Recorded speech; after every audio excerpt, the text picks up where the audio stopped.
from my wife's uncle Jay saved me, and I wished he would have saved my wife too.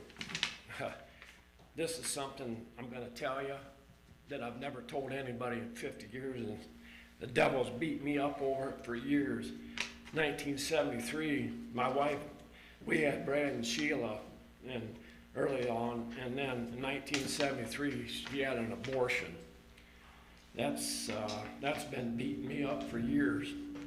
1975, I was sitting in the living room, and here comes a deputy sheriff. This is something that I had no idea what was going on. It was hard for me to deal with this. Deputy sheriff came in and served me divorce papers in November on a Sunday morning, and there I had to leave my family and my daughter and my wife. And then in 1976, we were divorced in June of 1976. Then my dad passed away in July. Devil's just been beating me up, and I'm standing. He's not beating me up no more. 1978, I was racing my race car down at Mansfield Raceway. Another guy hit the wall and blasted into me and knocked the gas tank off the car, and it caught on, the whole track caught on fire, but I was rolled into the infield. I was choking on gum that I was chewing, which you're not supposed to be doing anyway, and I had two drivers come over and get my helmet off and get the gum out of my mouth. I was choking, I was knocked out. That's some more things that God's got on my shoulders, these angels just caring for me all the time. And through all this, I started drinking. Not bad, but I was not a good drinker.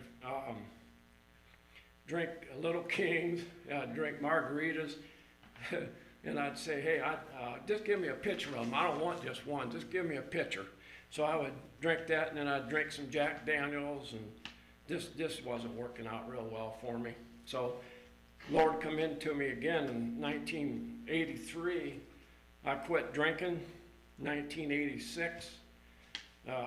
Me and my wife got married in 1983. In 1986, I finally got rid of the race car I had. And, so there in 1983 and 1986, I quit drinking. I sold my race car to keep my marriage, my second marriage together.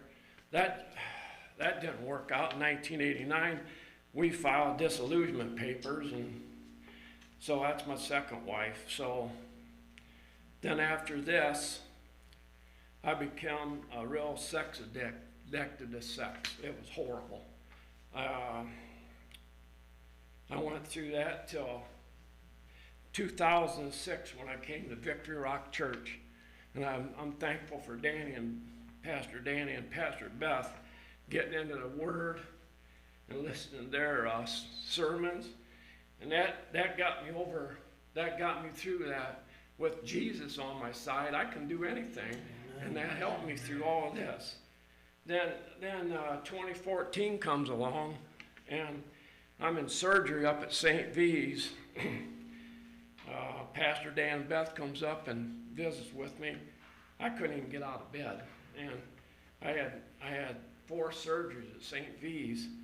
I had diverticulitis, and I didn't realize what all that was. But then over that, I had a tumor in my body, and it was all through my colon. And I got just about not even half of a colon left. And I got through those 4 surgeries. Then in 2018, through all the surgeries, I had hernias, and I had multiple hernias. So they sent me up to Cleveland Clinic, and I had those taken out. And I stand forth here to tell you my testimony, and everything's all good with me in my life, and thank God for that. Amen.